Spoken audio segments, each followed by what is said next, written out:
Oke. Ya, sebelumnya saya mau ucapkan terima kasih nih buat teman-teman yang sudah meluangkan waktunya untuk bisa hadir di kegiatan kali ini. Kemudian saya juga mau mengucapkan terima kasih banyak buat teman-teman Time Doors, Pak Yutaka, dan tim. Terima kasih banget nih udah mau sharing hari ini untuk teman-teman tentang aplikasi atau website. Oke, mungkin jadi aku perkenalkan diri dulu. Nama aku Diko, Program Officer dari Kembali Innovation Hub. Nah, Kembali Innovation Hub itu adalah sebuah coworking space di Bali, tepatnya di Jalan Sunset Road nomor 28. Jadi teman-teman yang tertarik ke coworking space itu seperti apa dan kegiatannya apa, bisa langsung follow Instagram kita tuh, bahkan mampir aja. Banyak banget kegiatan-kegiatan offline yang bisa kalian lihat dan apa ya, interest mungkin kalian yang ada di sini bisa diikutin juga. Oke, baik. Jadi saya mungkin mau memperkenalkan perwakilan atau CEO mungkin ya dari Time Doors, yaitu Pak Yutaka. Pak Yutaka mungkin boleh memperkenalkan diri dan timnya, dan mungkin jelasin sedikit tentang Time Doors itu apa sih? Gitu. Oke, silakan Pak Yutaka. Oke, share screen.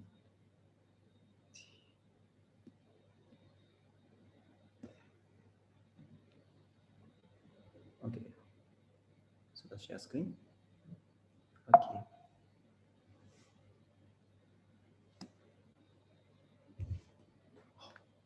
Cannot play.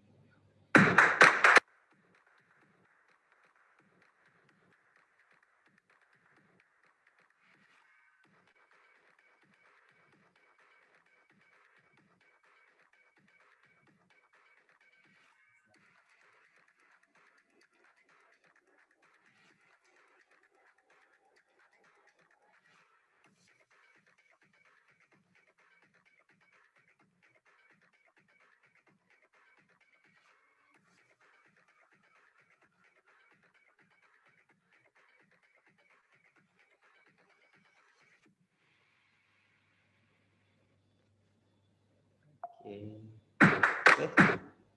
Hi. Yes. Halo. Halo. Hai. Halo rekan semua. Saya harap sudah makan siang ya, biar nggak lemes siang ini. Nah, sebelum Mr. Yutakanya start bicara, jadi mungkin saya akan memperkenalkan diri dulu. Saya Sri, selaku rekannya Pak Yutaka, dan kali ini juga saya akan melakukan sedikit sharing tentang apa sih Timer itu, dan juga sedikit memoderasi apa saja sih yang akan Timer sampaikan di siang hari ini. Oke, jadi apa yang akan kita bagikan itu terbagi dalam 4 agenda. Seperti bisa dilihat ya, itu ada, kita akan mulai dengan tentang Time Door. Kemudian pada agenda kedua kita ada digital trend, dan di agenda ketiga kita ada website dan mobile app development, dan yang terakhir itu adalah sharing dari kami mengenai beberapa marketing tips seperti itu. Nah, jadi biar nggak berlama-lama nih nunggunya. Jadi materi pertama tentang Time Door Indonesia akan disampaikan sendiri oleh Mr. Yutaka.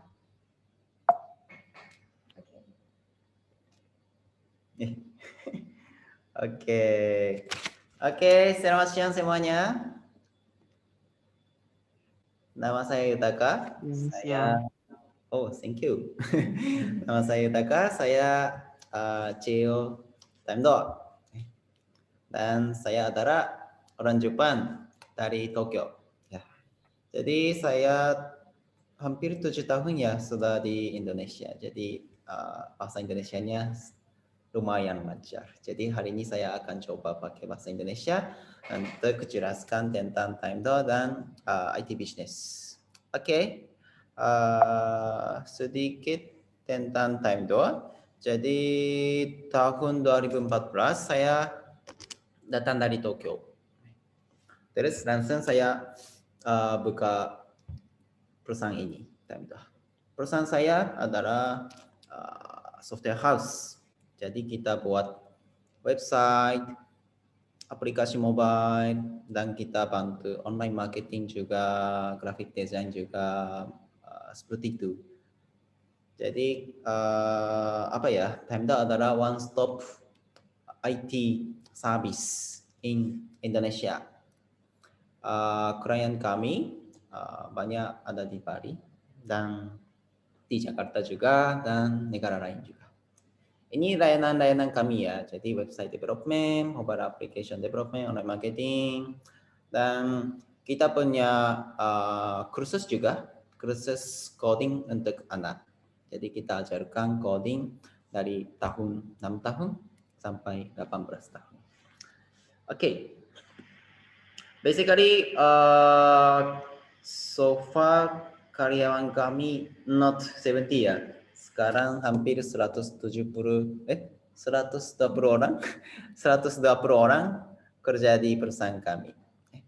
Banyak yang programmer, desainer, dan guru-guru untuk kursus kami.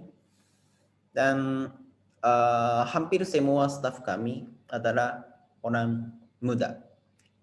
Mungkin audiens hari ini juga banyak kan orang muda ya. Menurut saya, bisnis IT adalah untuk orang muda. Mungkin untuk generasi orang tua kalian itu sangat susah. Jadi ini kesempatan untuk orang muda. Jadi hari ini kita belajar tentang bisnis IT dan saya berharap kalian dapat kesempatan ini untuk masa depan kalian. Oke, jadi ini klien-klien kami ya. Jadi kita perusahaan Jepang, jadi banyak kliennya dari Jepang kayak Honda, Yamaha, JTB, tapi ya ada yang lokal juga banyak. Ya. Oke. Terus ya dari sini kita mulai seminar ya. Jadi kenapa sih IT itu penting? Mungkin hampir semua tahu IT itu penting. Tapi saya sedikit jelaskan lebih detail kenapa IT itu penting. Oke. Jadi sekarang kita masuk ke digital transformation. Jadi sekarang adalah era digital transformation. Maksudnya saya, sebelum digital transformation, IT adalah bidang IT. Jadi, corporate business, food and beverage business, education business, government business, and then IT business.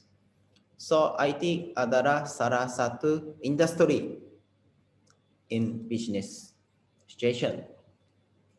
Tapi sekarang IT adalah untuk semua bisnis.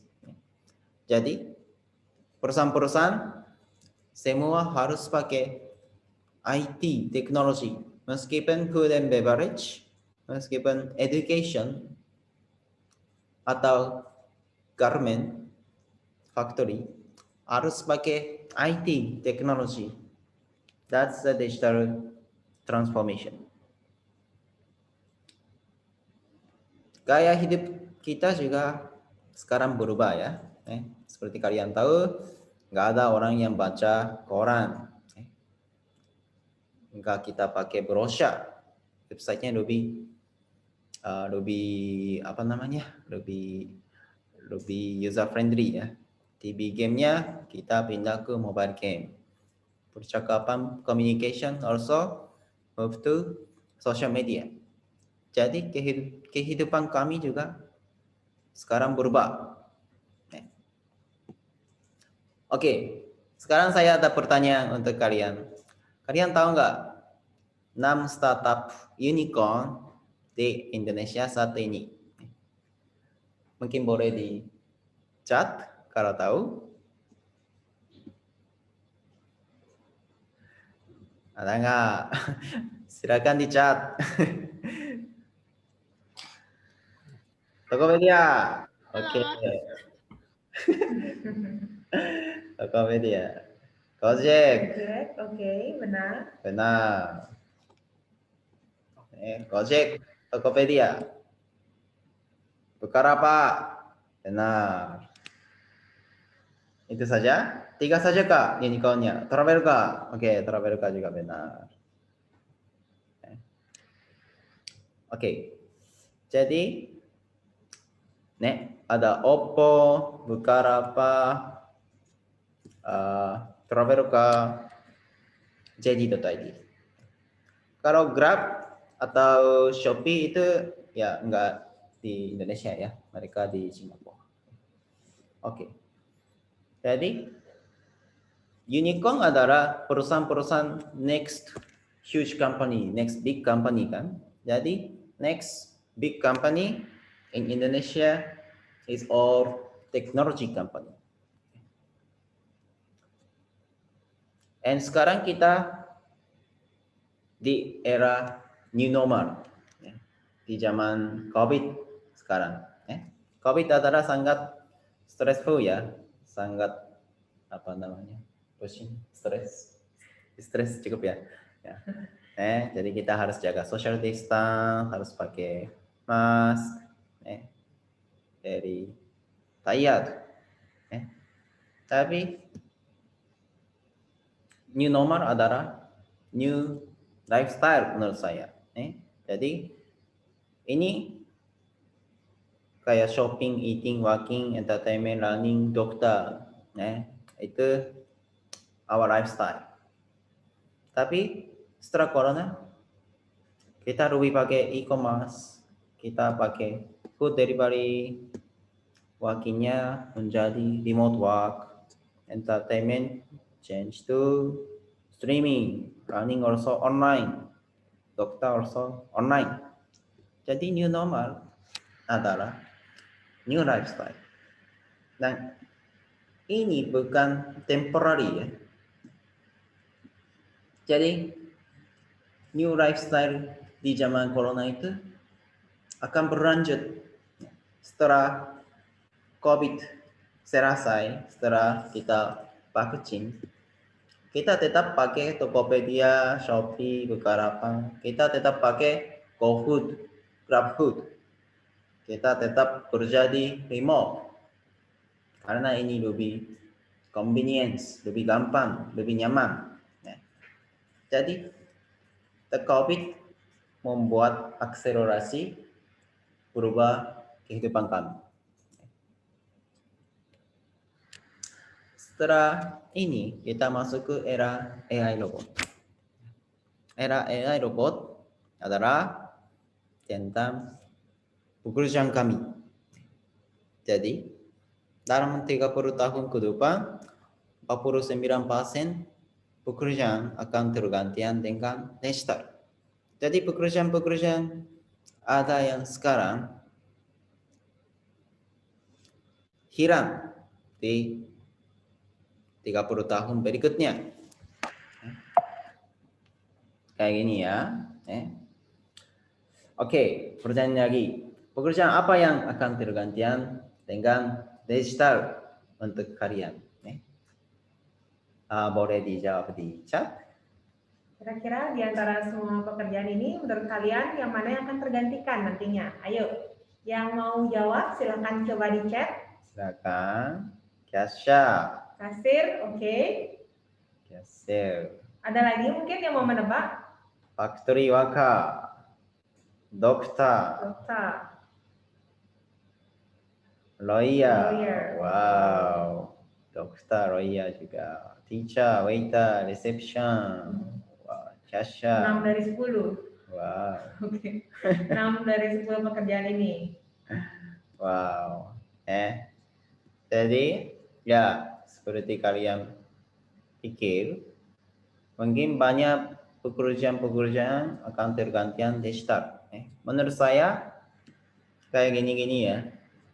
Drivernya mungkin nanti mobilnya menjadi non-driver car. Seperti Tesla Motors, mereka membuat non-human car. Security juga bisa ganti sama robot, reception juga sama, cashier juga sama, factory worker juga. Sekarang kita masuk ke industri 4.0, waiter juga. Tapi kalau kita lihat pekerjaan-pekerjaan kayak gini di Bali gimana? Hampir semua, mungkin 70% kerja sebagai driver, security, reception, waiter, factory worker, cashier. Jadi ini sangat bahaya ya untuk orang-orang yang tinggal di Bali juga. kita harus siapkan. Dan kalau guru, lawyer, dokter, programmer itu aman atau enggak? Menurut saya ini juga sebagian. Teacher juga kita sekarang ajarkan lewat online. Teachernya punya banyak pekerjaan manual juga. Diuji harus kayak apa namanya?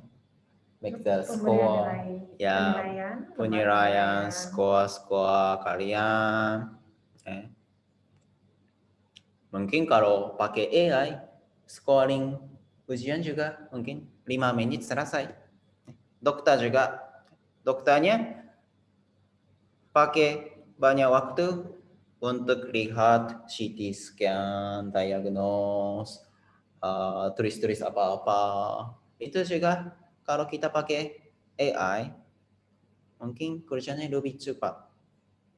Tapi pertanyaannya, kalau kalian kerja sebagai guru atau dokter atau lawyer, kalian bisa pakai teknologi atau enggak? Itu pertanyaan yang besar untuk next 1 years.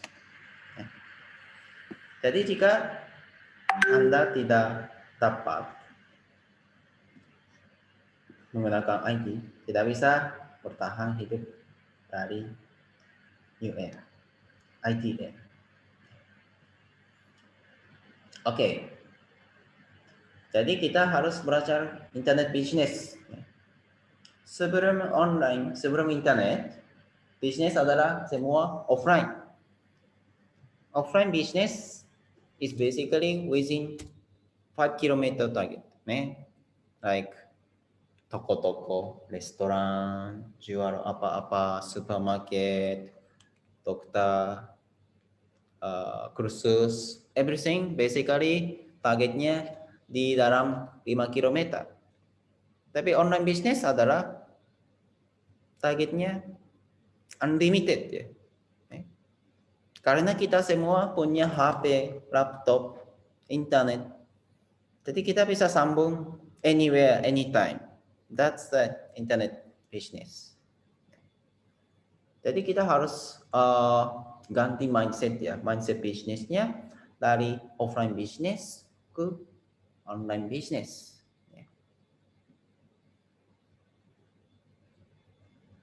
Dan media juga sekarang berubah ya. Dulu di zaman offline kita punya toko atau apa ya, toko atau warung atau turis spot atau apa-apa. Dan kita promosinya lewat offline juga, newspaper, brochure, magazine, TV. Dari sini kita ke toko-toko. Tapi sekarang semua di online ya. Tapi online juga kita harus paham online medianya ada apa. Online medianya kita harus categorize. Ada yang owned online media. Owned online media adalah media yang kita punya. Website kita, mobile aplikasi kita. Kontakturnya pakai email, WhatsApp, atau Messenger. Dan ada social media. Facebook, Instagram, YouTube, TikTok. Dan sekarang kita ada third party apa namanya ya, kayak matching website. Jadi kita harus paham feature-feature setiap medianya apa. Branding kah, promotion kah, atau transaction. Kalau toko-toko basically tujuannya transaction. Kita jual apa-apa di toko, restoran, apa-apa. Kalau media ini gimana? Basically website, aplikasi bisa pakai untuk branding, promotion, dan transaction also. kita bisa jual apa-apa lewat online juga. Jual barang-barang atau jual jasa juga bisa. Social medianya basically branding and promotion.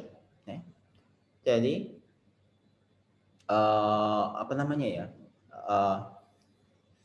Kita harus mengerti fitur-fitur setiap media dan harus mix sesuai bisnis kalian. Apa yang cocok untuk bisnis kalian, kita harus pikirkan.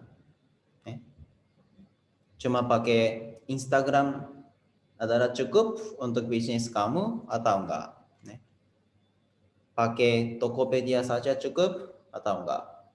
Menurut saya sekarang kita jangan tergantung satu media saja. Mungkin kita harus mix beberapa medianya untuk bisnis kami. Yeah. That's the current situation. Okay. Basically perusahaan kami adalah perusahaan membuat website, aplikasi mobile, dan membantu online marketing. Jadi dari sekarang rekan saya Desudi akan jelaskan tentang website, aplikasi, dan marketing sedikit. Silakan Pak. Oke, thank you Mr. Yutaka, terima kasih. Jadi dari sini saya akan menjelaskan tentang media yang tadi dijelaskan oleh Mr. Yutaka ya, bahwa tadi kalau kita punya bisnis, ada banyak cara atau media untuk kita mempromosikan bisnis kita sendiri demi mencapai customer atau pelanggan yang kita inginkan. Nah, untuk Time Door Indonesia sendiri, seperti yang dibilang, kita memang berspesialisasi dalam pembuatan website maupun aplikasi mobile. Tadi kan sudah dijelaskan bahwa nggak cuma profesi aja yang akan berpindah tren ya, kayak dokter harus bisa juga pakai teknologi dan yang lain sebagainya. Nah, bisnis pun juga harus bisa berevolusi mengikuti perkembangan di era digital ini. Dan salah satunya adalah dengan menggunakan website, salah satu media untuk dari mana bisnis offline menjadi online. Dan kenapa sih kita tuh perlu website seperti itu? Nah, alasannya sih ada banyak sebenarnya. Namun kita bisa rangkum menjadi tiga alasan besar kenapa website itu perlu untuk mengonlinekan bisnis. Seperti yang rekan lihat, ini ada 3, itu mendapatkan pelanggan baru, branding, dan meningkatkan omset. Sama seperti yang dijelaskan di slide sebelumnya. Kalau kita masuk secara detail, itu mendapatkan pelanggan baru dari SEO. Nah, jadi mungkin rekan-rekan semua sudah pada tahu apa itu SEO kan? Saat kita masukkan keyword, kemudian muncul hasil pencarian, dan nongollah websitenya kita. Nah, kemudian apa sih ini hubungannya sama pelanggan baru? Seperti itu. Nah, seseorang pada umumnya kalau mereka itu sudah search di Google tentang misalnya nih mencari mini dress atau prom night dress seperti itu. Secara psikologis orang-orang biasanya itu sudah ada niat untuk entah itu kepo, entah mencari tahu, tapi juga ada niat untuk mencari dan membeli.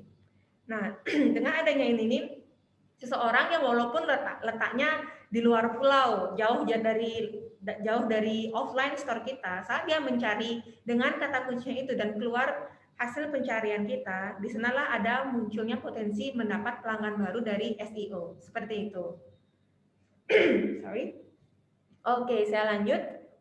Nah, sekarang terkait mengenai branding produk dan usaha.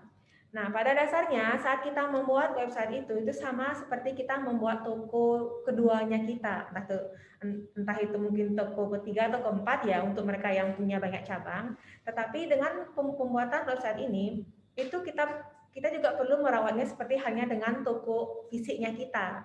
Dari di mana kita juga bisa melakukan branding di sana dengan tampilan yang cantik seperti yang bisa rekan-rekan lihat pada website yang kita ambil contoh lah Time Door Indonesia seperti itu. Kita juga melakukan branding Time Door Indonesia di websitenya kita sendiri dengan cara ada logonya kita, ada namanya kita, sehingga seseorang saat menemukan webnya kita, mereka juga akan lebih kenal Time Door itu apa sih seperti itu, jasanya apa aja sih seperti itu.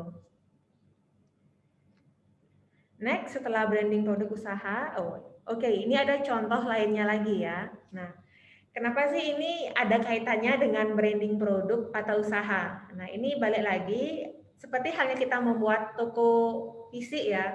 Kalau tokonya itu tidak kita percantik, pasti orang juga ogah kan datang. Apa buru-buru mau datang ngelihat aja udah enek gitu. Kalau seandainya tampilan tokonya kotor seperti itu. Nah, website pun juga serupa. Dengan kita membuat website yang tampilannya cantik dan menarik hati, secara subconsciously atau secara alam bawah sadar tuh kita juga menaikkan citra usaha kita di depan calon pembeli seperti itu. Nah, bisa dilihat contoh sederhana yang ada di layar rekan-rekan semua. Nah, ini kita ada perbandingan dua website, di mana website yang satu itu menjual banyak hal dengan informasi yang sangat tidak beraturan, sementara di sebelahnya itu adalah website yang memang sudah tertata rapi informasinya. Dengan begini, dalam sekali lihat aja saya yakin rekan-rekan sudah tahu bahwa yang mana sih lebih enak untuk dilihat dan lebih terpercaya untuk kita kunjungi dan berbelanja, seperti itu. Itu juga salah satu branding di mana kita meningkatkan pencitraannya kita melalui website. Oke, saya lanjut. Nah, untuk meningkatkan omset penjualan, seperti tadi yang dibilang sama Mr. Yutaka, kan dulunya toko atau restoran atau bisnis apapun itu kebanyakan dia offline, jaraknya hanya 5 km. Nah, sekarang kalau ada orang di luar pulau gitu misalnya, mereka nggak akan bisa belanja, ya udah kita nggak bisa jualan. Namun dengan adanya website ini akan membuka peluang juga untuk orang-orang yang ada yang nun jauh di sana tuh untuk berbelanja ke tokonya kita. Seperti itu. Nggak cuma ngecek, kadang mereka kalau mau belanja ya sudah. Artinya kan kalau kita bandingkan ini dengan yang dulu, chance untuk terjadinya deal itu juga lebih besar karena target kita nggak cuma orang sekitar lagi, tapi sudah mengglobal. Itu sedikit mengenai website. Sekarang kita akan lanjut mengenai aplikasi mobile. Tapi sebelum itu mungkin rekan-rekan ada yang belum paham ya, atau mungkin bertanya-tanya apa sih perbedaan antara website dan mobile app itu sendiri. Bisa dilihat di layar perbedaannya mereka. Ada banyak sih, cuma yang paling mendasar yang gampang diingat itu adalah kalau seandainya website, dia tuh diakses melalui browser, entah itu Safari, entah itu Chrome, entah itu Opera dan lain sebagainya. Tetapi kalau aplikasi mobile, dia terinstall di dalam gadget, dan paling umumnya sih aplikasi mobile itu terinstall di HP. Dan kalau website, dia tuh sifatnya hanya satu arah. Dari website itu memberikan informasi kepada pelanggan. Namun kalau aplikasi, dia sifatnya interaktif, bisa dua arah. Jadi si user itu bisa melakukan suatu tindakan terhadap informasi yang diberikan oleh aplikasi mobile. Seperti itu. Dan kalau website, dia tuh bisa ditemukan dengan browser, sementara kalau aplikasi dia masih di-download di App Store atau Play Store. Oke, saya lanjut.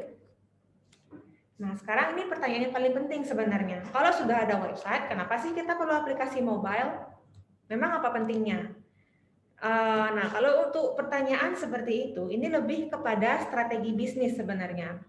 Kita ambil contoh nih salah satu marketplace perjalanan ya, saya nggak akan menyebut brand, tapi saya yakin rekan semua sudah tahu. Jadi dia tuh sudah ada website di mana sudah bisa memesan tiket di sana, bayar langsung di sana, tetapi dia juga mengeluarkan aplikasi mobile. Terus apa dong bedanya?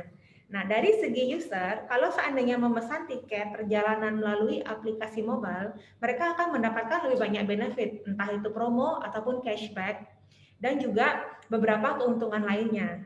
Jadi di sini bisa dilihat perbedaan yang mendasar, yaitu aplikasi mobile umumnya dibangun untuk kebutuhan khusus dalam memanjakan pelanggan setianya mereka. Seperti itu. Kalau seandainya website tadi tujuannya adalah mendapat pelanggan baru, tetapi untuk memaintain pelanggan setia atau pelanggan tetap, itu biasanya bisa digunakan dengan aplikasi mobile. Dengan aplikasi mobile, kadang informasi seperti promo-promo, diskon, atau update terbaru dari bisnis itu bisa diinfokan melalui aplikasi mobile lewat push notification. Jadi dengan begitu akan sangat memudahkan pelanggannya mereka. Seperti itu ya. Kemudian kalau saya ambil contoh lainnya, rekan-rekan mungkin ada yang sering belanja online ya. Kadang juga kalau kita belanja di salah satu marketplace, barang kita sedang dipesan, sedang di packing, sedang diantarkan, itu akan ada push notification-nya yang muncul di kita kalau kita menginstal aplikasinya. Jadi walaupun hal ini terkesan sederhana, namun itu benar-benar meningkatkan kayak trust dan kenyamanannya kita dalam berbelanja selaku pengguna dari atau customer dari bisnis tersebut. Jadi itulah alasan kenapa pemilik bisnis itu menggunakan aplikasi mobile. Mereka ada realisasi strategi marketingnya di sana, seperti itu ya. Nah, ini untuk topik selanjutnya. Ini nih yang ingin kita share kepada rekan sekalian. Mungkin rekan-rekan di sini akan ada yang sedang berjalan bisnisnya, kemudian akan ada rencana membuat website atau aplikasi mobile. Cuma mungkin masih bertanya-tanya, dalam kita membuat web atau app itu apa aja sih hal yang harus kita pertimbangkan gitu. Nah, ini kan saya sudah sempat ya selama pengalaman saya berjualan aplikasi mobile dan website, itu juga saya menghadapi para pemilik bisnis yang seringkali bingung mereka dalam hal pembuatan website. Nah, jadi biasanya kalau mau membuat web itu 3 hal inilah yang harus diperhatikan, yaitu UI UX, konten, dan juga fungsi atau function dari web itu sendiri.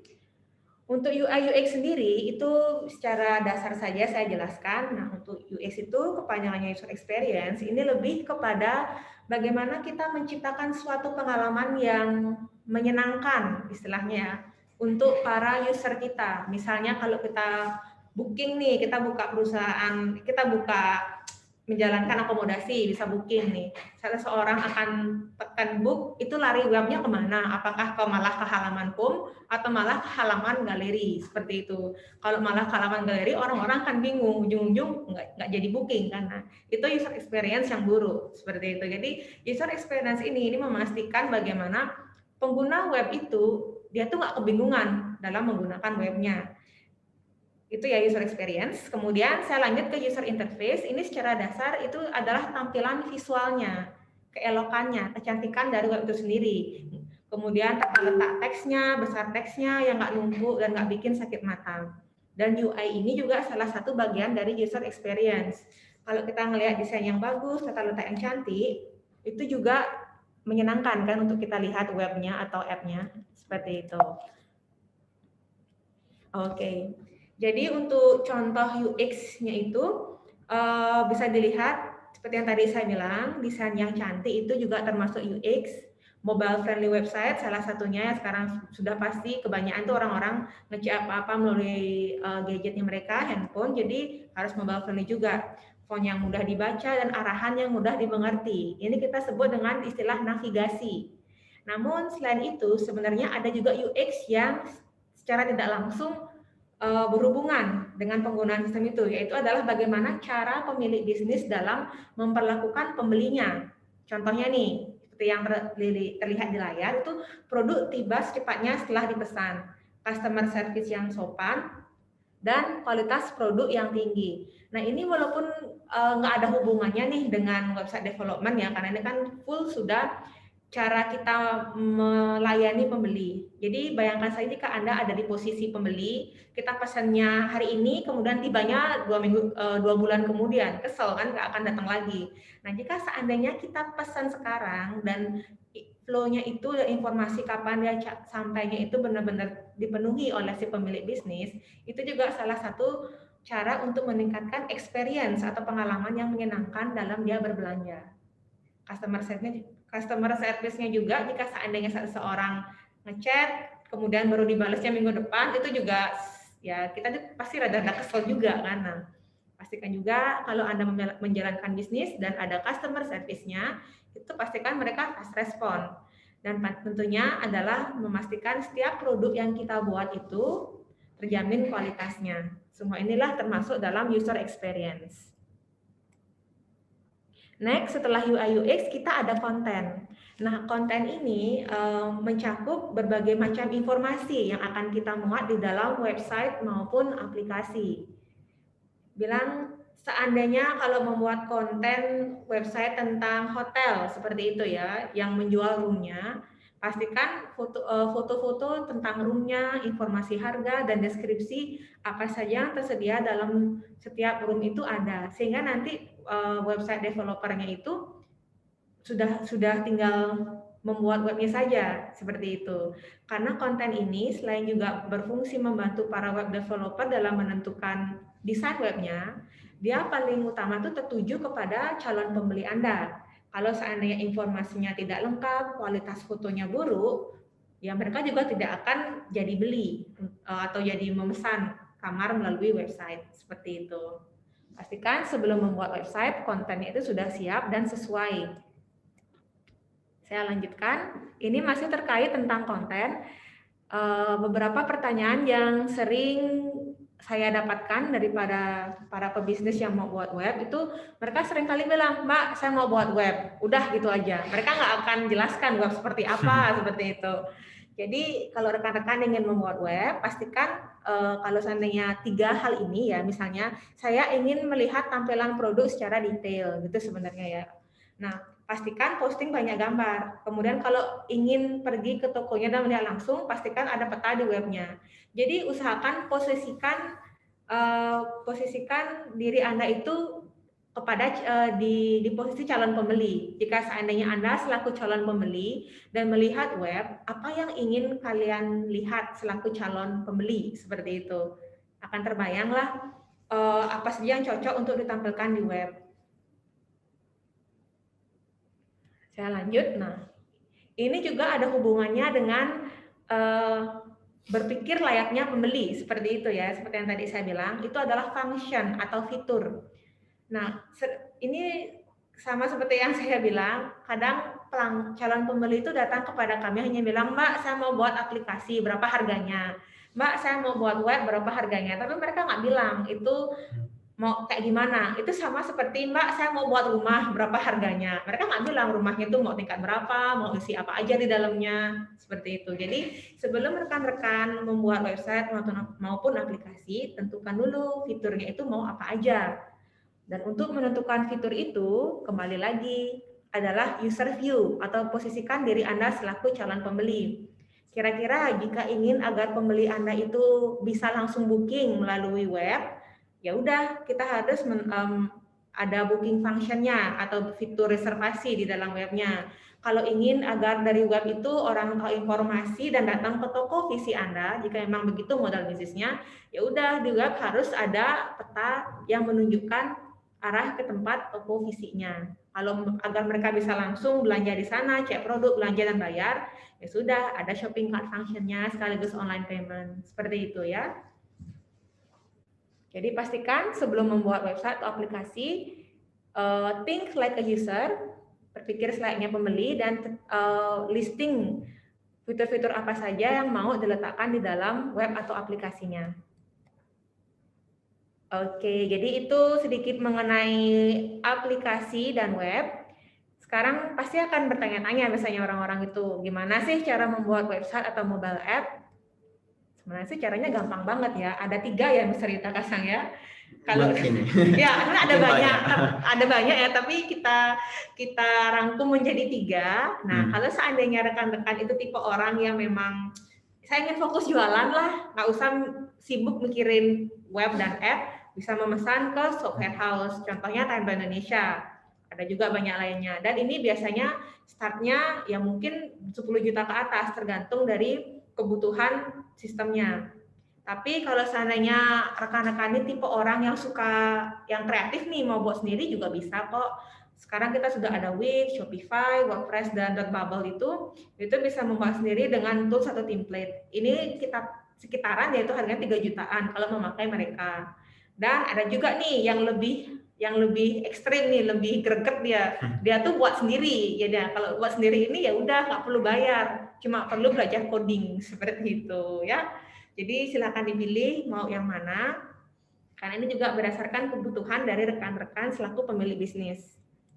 Nah, saya akan lanjut. Ini kita sudah masuki ke agenda keempat, agenda terakhir dari kami, yaitu sedikit sharing mengenai marketing tips yang kita dapatkan selama menjalankan bisnis digital ini.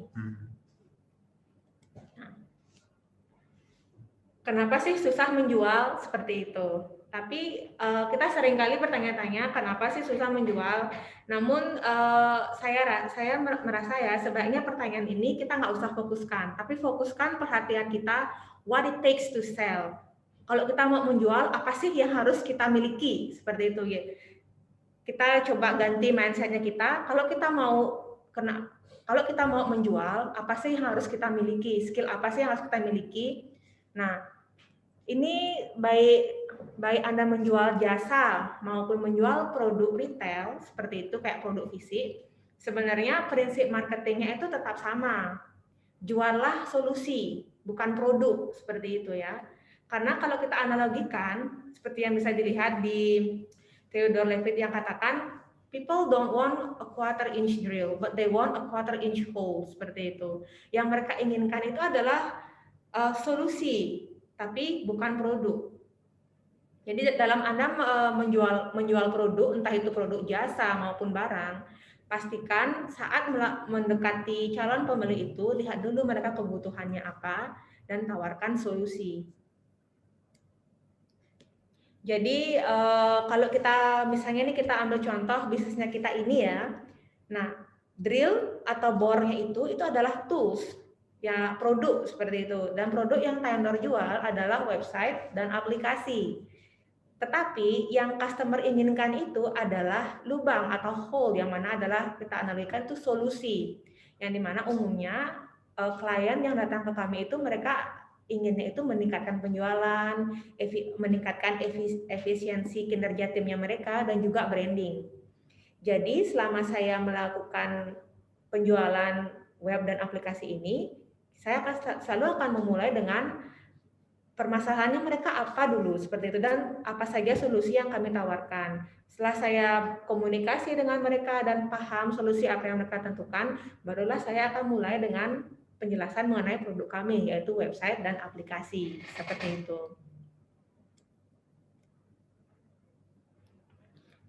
Oke, mungkin sebelum saya lanjut ke tips berikutnya, seperti itu ya, sedikit dari saya itu adalah kenapa dilakukan seperti ini ya, kenapa kita harus approach calon pembeli dengan solusinya mereka ketimbang kita memberitahu tentang produknya kita, karena umumnya secara psikologis, calon pembeli itu mereka akan lebih emosional, kita lebih ada chemistry dan connect kalau kita paham apa sih permasalahannya mereka dan mereka tuh solusinya apa. Barulah kalau kita sudah ada saling sepaham itu akan lebih mudah untuk menjelaskan apa saja produk yang kita punya sehingga kita bisa membuat mereka tuh percaya bahwa this is the best solution that you can choose and we have the best solution yang mereka butuhkan. Seperti itu ya.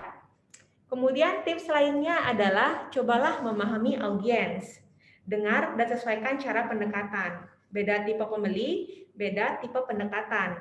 Dari selama saya berjualan website dan aplikasi ini sebenarnya ada 4 tipe pembeli ya.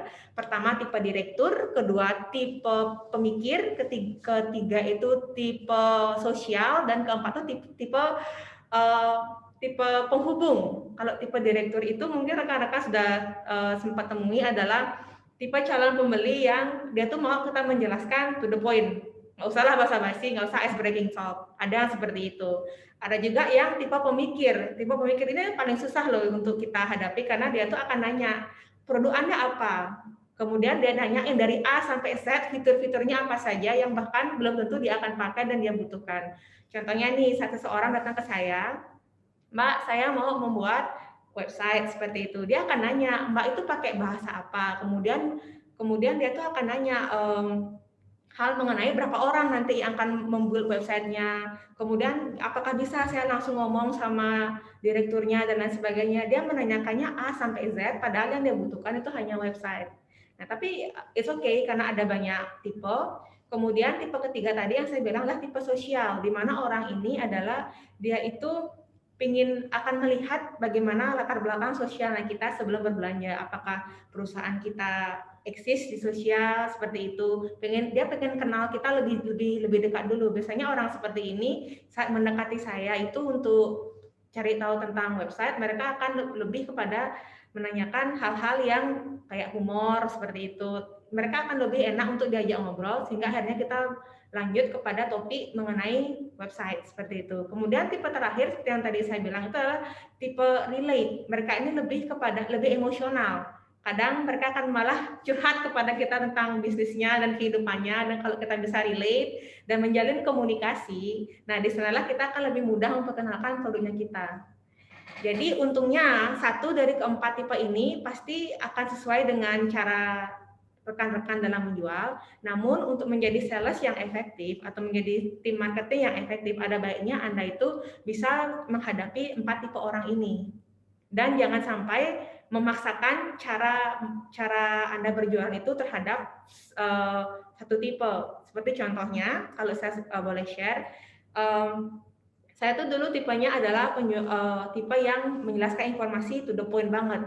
A, B, C sudah selesai. Namun ada tipe yang dia tuh orangnya teliti, thinker, seperti itu. Yang tadi saya bilang tipe pemikir. Saat dia menanyakan fitur A, B, sampai Z, tapi saya hanya menyampaikan to the point-nya saja, seperti itu, mereka malah kebingungan dan akhirnya nggak jadi jualan saya, nggak jadi deal, seperti itu. Jadi jangan sampai memaksakan cara Anda berjualan dengan stylenya mereka. Jadi dengar dan sesuaikan cara pendekatan, beda tipe pembeli, beda juga tipe pendekatan.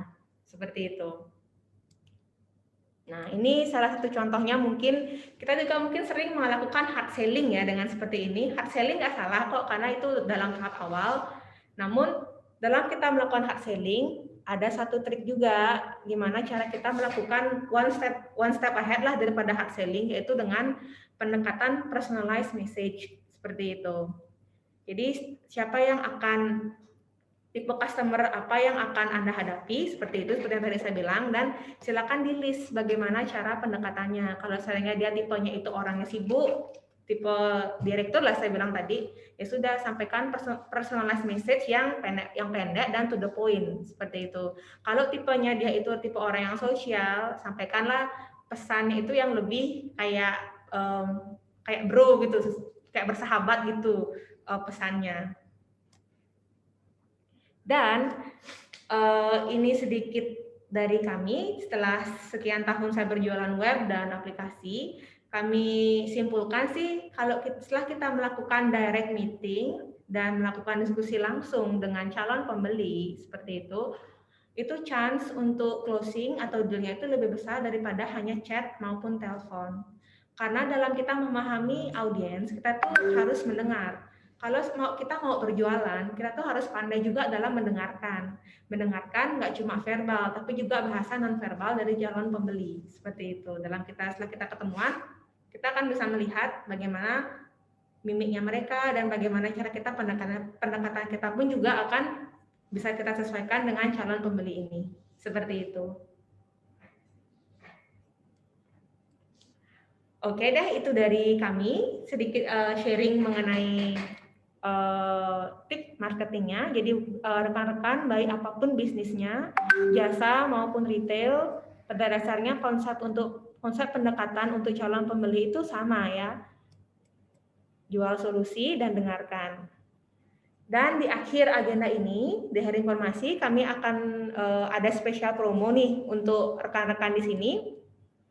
Jadi untuk rekan-rekan di sini yang mungkin sekarang sedang merintis bisnisnya, itu kita berikan diskon 20% untuk pembelian website dan aplikasi mobile di Tendo Indonesia. Nah, untuk diskon ini berlaku sampai dengan 30 Mei 2021.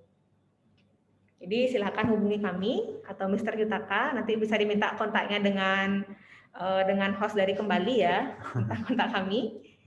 Nah, kemudian kami juga ada komisi nggak cuma kepada calon pembisnis nih, nggak cuma pemilik bisnis, tapi untuk para rekan-rekan di sini yang mungkin yang tidak menjalankan bisnis, tetapi tapi selaku pekerja, tapi kalau seandainya punya kenalan bisnis nih yang dirasa membutuhkan website, kalau dikenalkan kepada kami, dan kalau berkadil, itu kita ada komisi juga yang akan kita berikan kalau bawa pelanggan kepada kami. Komisinya itu sebesar 15% dari nilai kontrak.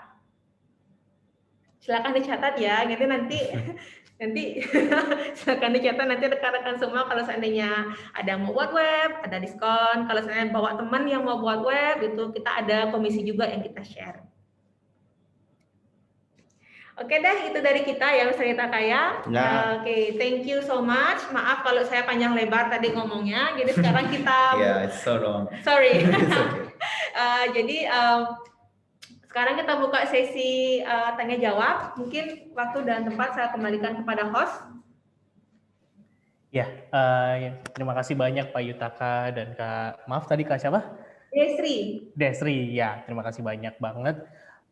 Ya tadi informasi tentang promonya bisa kontak ke kembali. Jadi kan tadi teman-teman dikontak sama pihak kembali itu bisa langsung nanya situ. Ntar kita share kontaknya Pak Yutaka dan Time Doors. Saya juga boleh. Oh ya, itu ada bisa di capture. Ya. Silakan di capture, punya kenalan bisnis ya, kenalan ke kami. Kalau mereka buat web, dapat komisi. Ya. Oke, kalau gitu teman-teman yang ingin bertanya mungkin tentang bisnis kalian atau jenis konsultasi kayak baiknya perusahaanku harus buat apa itu silakan banget bisa langsung chat atau mungkin angkat tangan atau langsung aja ngomong di sini ya. Langsung aja nyalain mic-nya boleh.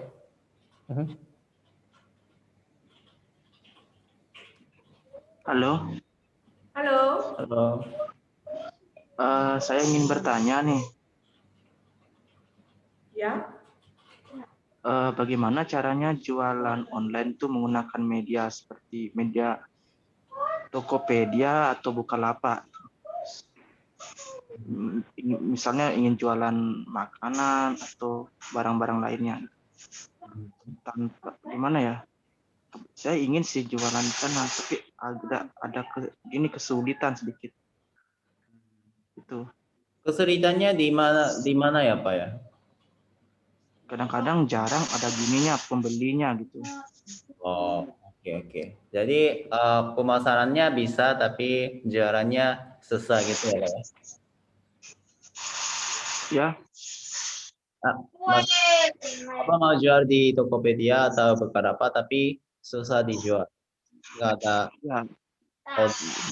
Pembelinya kadang ada, kadang jarang. Oke. Jarang. Nah, menurut saya itu tergantung produk juga.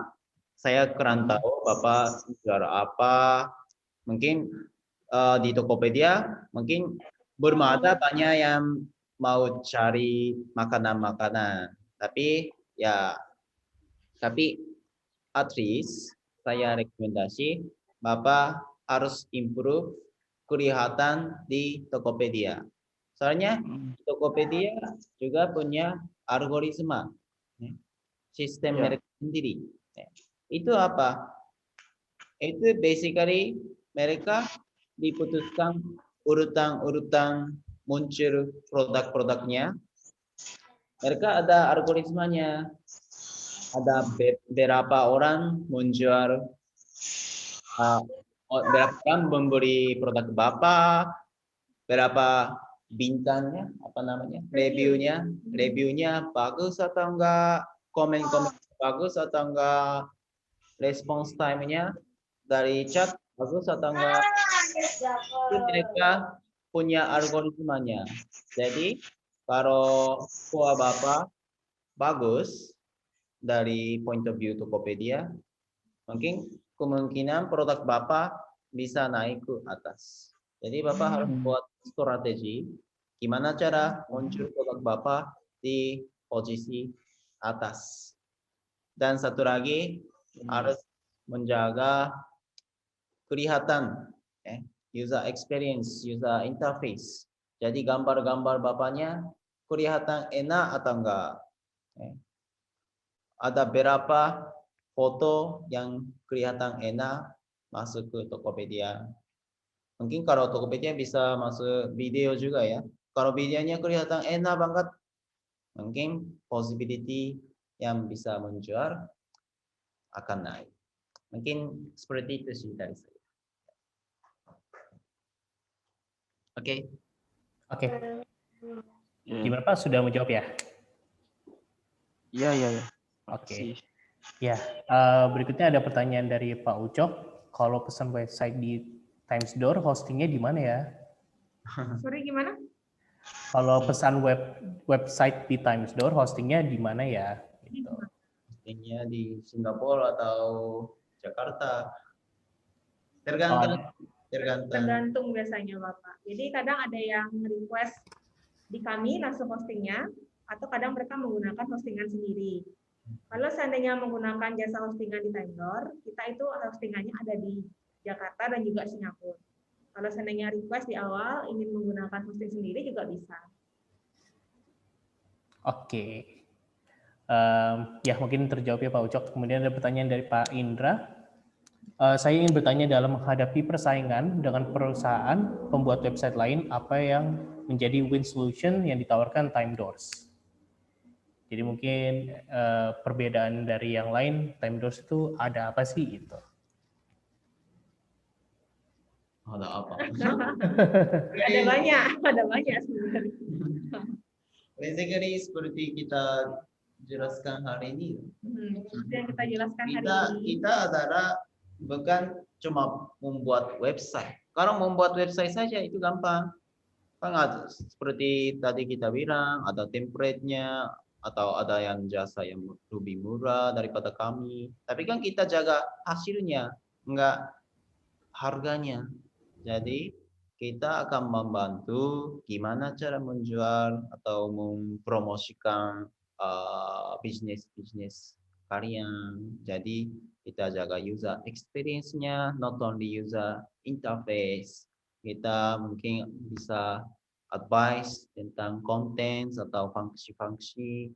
Jadi ya, not only membuat. That's our difference mungkin ya. Nggak hanya membuat, tapi kita juga bisa menjadi konsultan seperti itu. Ya. Banyak yang pembuat bisnis yang pemilik bisnis yang datang kepada kami, mereka nggak tahu Mbak, saya mau buat web dan aplikasi. Kemudian kami akan jadi konsultan. Bapak sebenarnya tujuannya apa? Seringkali mereka strategi bisnisnya masih belum matang seperti itu ya, masih tidak jelas. Jadi kami akan bantu. Kalau tujuan Anda ke sini, cukup dengan web saja dulu. Aplikasi akan jadi tahap kedua. Dan di sanalah nanti setelah mereka ada perkembangan webnya, itu baru kita buat aplikasi. Jadi karena kami pada prinsipnya adalah membuat web itu untuk memajukan bisnis dari pembelinya kami. Seperti itu. Nggak sekedar buat aja. Dan kalau mau ditanyakan kualitas, seperti yang kami bilang, kami ini standar Jepang, seperti itu. Timnya kami juga ada, nggak cuma, kadang ada orang hanya buat web, satu orang itu membuat semua. Tapi kami memang sudah ada tim solid yang khusus desain, kemudian ada yang back end, dan ada yang front end. Sehingga nanti sebelum kita melakukan pembuatan website, itu memang akan ada meeting juga dengan pemilik webnya. Desain akan seperti ini, jadwal pengembangannya akan seperti ini, jadi sudah tertata rapi di sana. Seperti itu. Oke, mungkin aku ingin bertanya juga. Tadi kan sempat diangkat juga kalau mungkin orang lebih banyak disarankan untuk membuat website dulu sebelum aplikasi ya kayak. Jadi perumpamaan ada usaha yang baru mau digital online gitu, pengen buat platform digital. Apa sih pertimbangannya mereka membuat website dan apa pertimbangannya mereka saat membuat aplikasi? Pertimbangannya mereka. Ya, apa yang biasanya kayak disarankan saat orang pengen buat, saya pengen digital nih, saya pengen online usaha saya. Apa sih pertimbangannya untuk mereka disarankan bikin website atau aplikasi? Pertama, tentu saja pertimbangannya kebutuhannya mereka, seperti itu. Seandainya kita lihat mereka itu bisnis baru dan belum ada base pelanggan, mereka pasti akan fokus kepada untuk branding, branding dan juga mencari pelanggan baru. Nah, hal ini akan lebih mudah dilakukan kalau menggunakan website daripada aplikasi. Kenapa nggak kita sarankan aplikasi? Karena biasanya kalau aplikasi kan kita harus membuat orang itu download aplikasinya kita. Itu loh membuat orang itu ngerelain kuota, ngerelain space HP. Kalau seandainya nggak ada hal yang wow dan spesial, itu biasanya orang nggak akan mau. Kan jadinya mubazir seperti itu. Nah, kalau branding pertama itu akan lebih mudah dilakukan via website, dan kalau dibarengi dengan mix media yang tadi kita bilang, ada promosi juga di sosial media, nah itu akan lebih cepat mereka hasilnya daripada aplikasi. Dan pertimbangan dari kami adalah untuk keamanan investasi, karena dalam kita membuat website dan aplikasi, modal untuk pembuatan aplikasi itu jauh lebih besar seperti itu. Jadi kami juga di sanalah fungsinya kami selaku konsultan terhadap mereka, nggak cuma buat web aja, Jadi walaupun kami bisa buat aplikasinya, ya udah kami bilang tetap jujur bahwa dalam bisnis Anda sekarang ini lebih cocok buat web dulu agar aman juga investasinya. Setelah ada perkembangan dan memang ada strategi bisnis yang bisa diwujudkan dengan aplikasi, ya sudah baru kita maju ke aplikasi. Karena kita lihat juga apakah bisnisnya itu sudah siap untuk diwujudkan dengan aplikasi. Jadi nggak asal buat aja gitu. Oke, baik. Jadi mungkin teman-teman yang mau buka usaha dan mau digital sedikit ada pencerahan ya. Ini ada 2 pertanyaan lagi. Yang pertama itu dari Kadek Visala. Untuk kedepannya Times Doors ada rencana buat pelatihan cara membuat website nggak ya? Pelatihan itu apa ya? Training. Training. Ya. Ada sih ada. Karena kita seperti saya bilang kita punya kursus. Kursus sekarang kita dari anak TK sampai umur 18 tahun. Tapi sekarang kita siapkan materi untuk adult juga. Jadi mungkin ya beberapa bulan lagi lah kita buat kursus untuk tua juga. Jadi kalau tertarik nanti kontak ke saya, bisa belajar di Time Academy. Oke, terus? Ada pertanyaan dari Pak Ucok lagi. Apakah bikin web dengan WordPress dengan plugin Elementor cukup untuk company profile atau ada saran lainnya? Oh, cukup sih Pak, kalau bisa pakai. Tapi kan Elementor juga lumayan sulit kalau nggak paham dasarnya. Jadi ya silakan dicoba. Tapi kan harus jaga kayak itu tampilan mobile-nya bagus atau enggak di Mac OS bagus atau enggak. Yang detail-detailnya mungkin ada yang sulit juga. Tapi ya untuk basic company profile mungkin cukup. Alright. Nyambung tadi pertanyaan Pak Ucok juga, aplikasi apakah yang cocok untuk UMKM? Kalau ada, jadi seperti Desri bilang, kalau sudah ada kayak member database ya, customer database, dan mau pakai yang customer database mungkin oke. Tapi kalau mau cari customer yang baru itu mungkin susah karena siapa akan install aplikasi itu pertanyaan yang besar ya. Oke. Ya, mungkin pertanyaannya satu lagi dari teman-teman kalau ada yang mau nanya buru-buruan di kolom chat ya. Oh ya, tadi ini pertanyaan menyambung tentang pelatihan. Kira-kira kalau dari Time Doors pelatihannya itu bayaran berapa untuk pelatihan bikin website? Khusus untuk adult. Yes. Oh, itu kita belum tahu. Saya juga belum buat harganya. Tapi kan kalau untuk anak-anak saat ini kira-kira 400.000 per bulan untuk belajar coding untuk anak. Jadi nggak terlalu mahal. Jadi dalam kita membuat kursus itu ada kurikulumnya masing-masing dan kebetulan untuk kurikulum yang tersedia saat ini masih untuk SMP.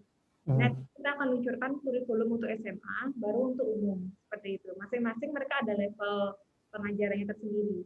Ya, tapi kalau ada tema atau anak-anak yang SD sampai SMP SMA, please silakan diinfokan. Karena kami memang tujuan kedepannya itu akan membuka kurikulum untuk umum juga, cuma masih on the progress seperti itu. Ya, baik. Oke, last question kali ya sebelum kita akhiri pertemuan hari ini. Kursusnya berapa kali atau sampai bisa? Berapa kali? Itu tergantung rajin atau enggak. Kalau rajin mungkin 6 bulan bisa buat website yang simple sendiri. Ya, kalau rajin. Ya, jadi mungkin banyak orang yang pikir membuat website, membuat sistem programming coding antara susah. Tapi menurut saya itu enggak terlalu susah sih sekarang. Sekarang ada banyak materi, banyak cara yang membuat website, aplikasi. Jadi kita harus ganti pikirannya. Pakai teknologi adalah enggak terlalu sulit. Jadi kalau kita benar-benar mau belajar tentang coding, programming, bisa. Tapi harus komit 6 bulan, 1 tahun, harus rajin belajar. Pasti bisa. Ya, seperti itu. Sama seperti belajar bahasa Inggris. Kalau kalian benar-benar mau belajar, benar-benar mau bicara bahasa Inggris, bisa kan? Mungkin satu tahun belajar, bisa. Saya juga bisa bicara bahasa Indonesia sekarang. Jadi bahasa coding, programming juga sama seperti itu, Pak. Oke? Oke, baik. Terima kasih banyak Pak Yutaka Kadaisi. Mungkin pertanyaan dulu untuk informasi teman-teman lebih banyak ingin tertarik tentang pembuatan website, aplikasi dan lain-lainnya bisa mungkin follow Instagram, sudah ada juga di sini, dan emailnya Pak Yutaka, Time Doors juga ada. Dan mungkin kalau untuk kelas website kita juga mungkin bisa kolaborasi juga ya antara kembali dengan Time Doors. Tapi itu iya. Jadi itu mungkin sesuatu yang bisa dinantikan teman-teman juga kalau emang sudah ada materinya ya Pak Yutaka. Ya, Oke. bisa. Lanjut.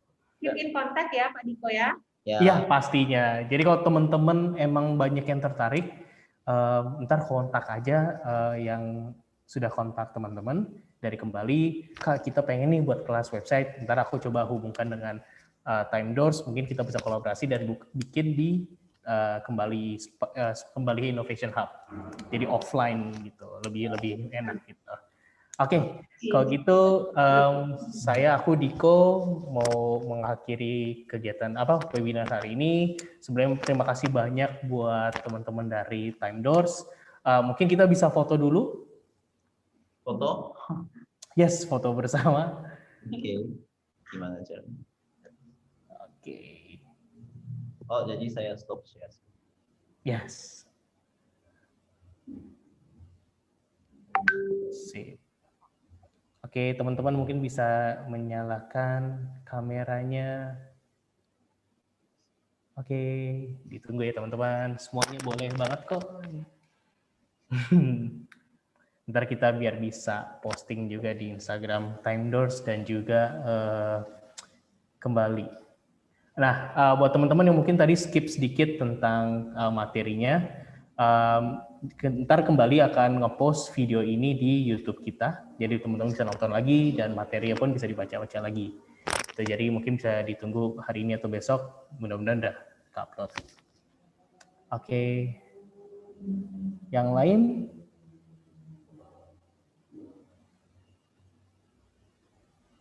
Yes, kita tunggu ya. Yang lain tuh buka biar lebih rame sedikit.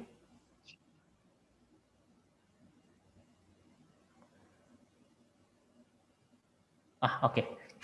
Mungkin yang lain sedang tidak kondusif ya untuk dinyalain. Oke, saya hitung ketiga, ntar aku pencet foto. Oke. Bentar. Sip, oke. Oke, 1, 2, 3. Teman-teman mungkin mau gaya bebas, boleh banget gaya bebas. Oke, 1, 2, 3. Sip, oke. Terima kasih ya teman-teman udah luangin waktunya. Mudah-mudahan kita bisa ketemu di program-program berikutnya.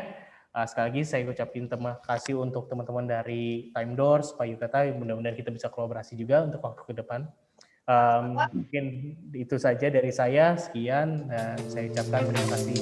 Sampai jumpa di kesempatan berikutnya. Dadah.